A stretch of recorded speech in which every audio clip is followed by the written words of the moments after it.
Hi, everybody. My heart's a little heavy today because, as many of you may have seen, there was a comment, public comment made at a school board meeting in Conway, Arkansas. That, in essence, you can look it up. I don't want to go into detail, but in essence, the person speaking said that all LGBTQ plus folks, all of us in that community, ought to be put to death because somehow we are evil and somehow we God has given us or has given us up rather to a reprobate mind and all of this other craziness.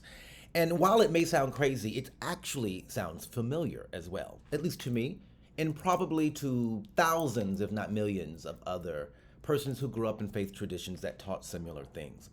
So, coming out and being public and speaking your truth is ever more important, probably more important now than it has ever been, or at least as important now as it has been.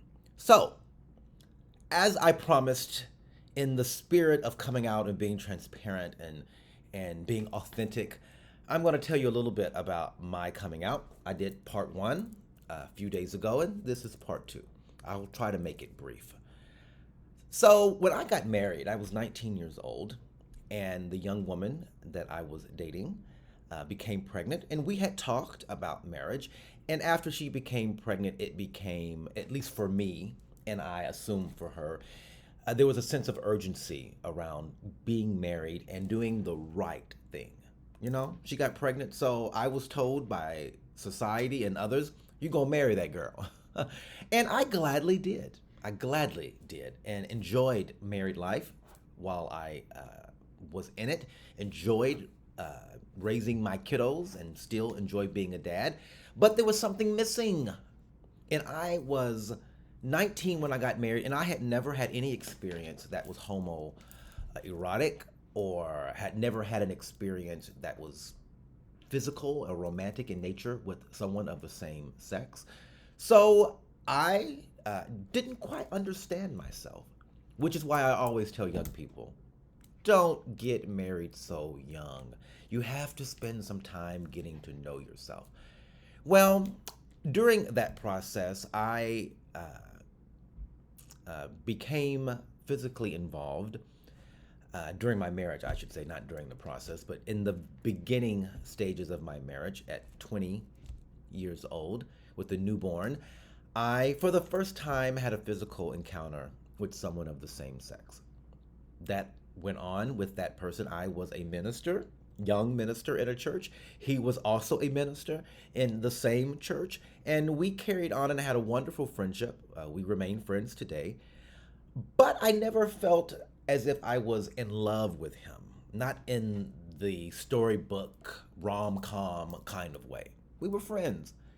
He later moved out of state, and when visiting him, he introduced me to a coworker of his who, for the first time in my life, I mean, bells and whistles and everything you read about in the books and you see in the movies and you hear songs written about, I was smitten from the very beginning.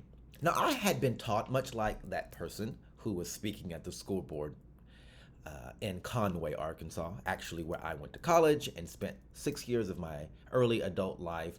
My two older children were born there in Conway. And so I understand that setting, I understand the thought, I understand the theology because I lived in it for a long time. He moved out of state, as I said, introduced me to a person that I had all the bells and whistles, and I had been taught in Conway, Arkansas, that being gay was a spirit, a evil spirit. That's what I was taught, and in fact, that's what I believed for a long time. It was an evil spirit, and it was a lust spirit, and if I could just either get married and fulfill the desires of my flesh, or if I could somehow push, we used to call it crucify the flesh, but really, in essence, if I could push down my authentic self, push it, box it, cage it, then somehow I would be pleasing to God. Well, I believe that, and thought that being in a same gender or same sex relationship was nothing but a lustful physical thing. And for the first time, I felt genuine love for another man. Now, this was not physical because we didn't live in the same state. We didn't see each other that often. Our communication was through text messaging and phone calls and emails and that kind of thing. So, the idea that I was so deeply head over heels for this person did not align with the theology of crucify the flesh. It's a physical, lustful, dirty, ugly a tendency that one has if they are struggling with homosexuality. Well, honey, I fell in love with a man, let me tell you. And it just blew my boat out of the water. It just took my theology, turned it inside out and upside down, and I began to struggle because I felt that if this was love, if this is what was possible between two human beings, this kind of tenderness and love and compassion and loyalty, if that was possible, I didn't want to live my life without it. Though I love my wife, I still love my former spouse.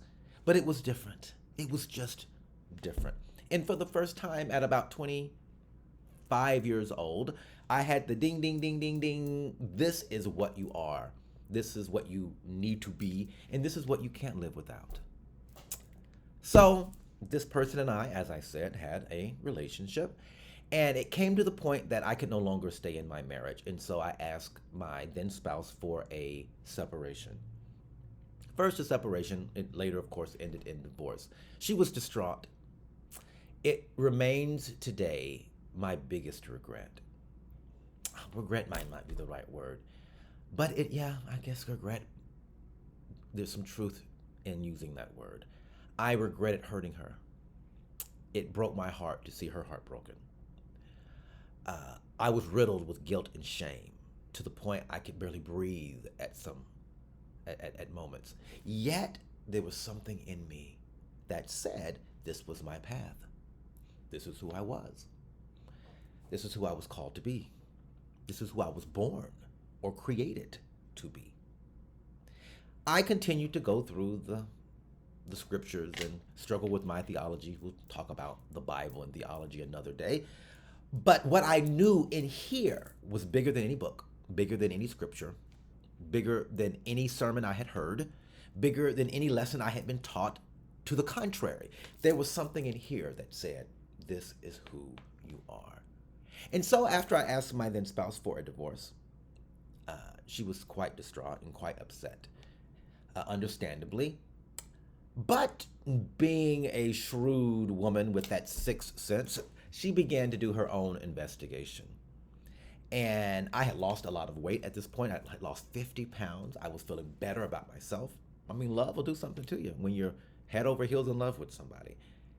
So I lost weight. I'd grown my hair out. I mean, I was really coming into myself. I was on the treadmill doing my daily exercises the day after I had asked my wife for a separation. And she emerged in our bedroom at the time where the treadmill was, and the treadmill was placed kind of awkwardly in front of French doors. And the French doors led to a balcony that overlooked our backyard on the second story of our home. And she burst into the room with a piece of paper in hand, waving it, tears in her eyes, glaring at me and demanding to know, what is this email from? Fill in the blank with the person's name. Now, did she know the person I had developed feelings for? Yes. We had become friends with he and his wife. He was also a minister, though in another state. He was also in ministry. I mean, it was a tangled web of deception and of secrets and of shame and of heartache. It was devastating for both my former wife and for me too. It was incredibly difficult. It was so hard. When she came in with that piece of paper, I stumbled on the treadmill. I was sprinting full force. I nearly tripped and flew out the back French doors over the balcony to my death. But I got my bearing, and I was like a kid caught in trouble in the principal's office. I mean, I didn't have a lot of words to say. And that's how I came out. It was, I didn't get divorced, or we actually didn't separate for another year. Uh, but it was a long process. It was a hard process. So when I hear people like the gentleman at that school board meeting in Conway basically call me evil, say that somehow I can't be in the family of God. I have to somehow be othered. In fact, I am so othered, I am so evil, I am so despised that I should be put to death. That's what he said. I'm here to share a different perspective. That my decision to live as an openly queer person, and labels and I are still a little fluid. Am I gay? Am I queer? Am I bisexual? Uh, Sometimes I think I'm non binary. I mean, whatever the label might be, the idea that I had enough courage to stand in that truth, as fluid and as unsure of that truth as I might have been, yet something in me said it was true. The idea that I could stand in it and I could lose all my friends, which I did. All but one friend from high school. He and I are still friends. Uh, but I lost all my other ones. I was a pariah. No one wanted to be in communication with me. No one knew what to say, I assume. My pastor mentor it got back to me that he was basically sharing private information that had been shared with him in a counseling session with my then spouse. So my mentor and the love I felt in that relationship diminished. All of my friends who were in ministry, for the most part, they all stepped away. I found myself broken, or as I think I heard Ayanla say once, I found myself broke and broken, which I was. I was incredibly splintered. My personality, my identity, what I believed in, what I could trust to be real, all of it had to be reformed, had to be recreated. And I walked literally through the valley of the shadow of death. I walked through suicidal thoughts. I walked through self-loathing and self-hatred. I walked through bankruptcy and financial disaster. I walked through conflict and anger. I walked through loneliness. I walked through it all to try to find some sense of peace and authenticity.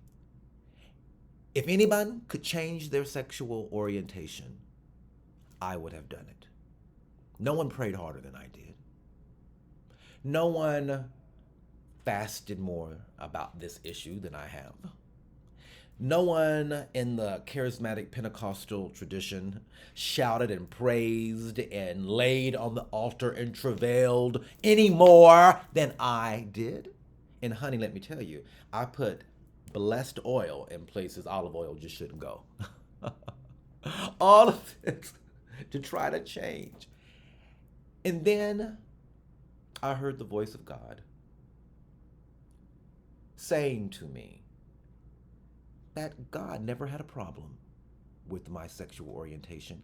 My problem was within my own self. It was me internalizing the messages of society, or of that person, or of that minister, or this sermon. But God, the God of my salvation, the God, my creator, the ruler of the universe, the God of my understanding, never said anything to me about it. And in fact, loved me through it. And when I realized that I didn't need to be fixed, I didn't need to be cured, I didn't need to be delivered from a demon or some kind of lust or gay spirit, I just simply needed to love myself and allow myself to feel and to embody God's love for me. If anything, I needed to be fixed from homophobia, and I needed to be fixed from self-hatred. I needed to be fixed from the internal conflict and turmoil in my own soul. But I did not need to be fixed from being gay. Being gay is God's gift to me. And if you are different in some way, if you are queer in some way, then chew on that. Chew on that little nugget. That whatever makes you different, whatever makes you queer, that is God's gift to you as well. I love you. Thank you for listening, and I hope I helped somebody.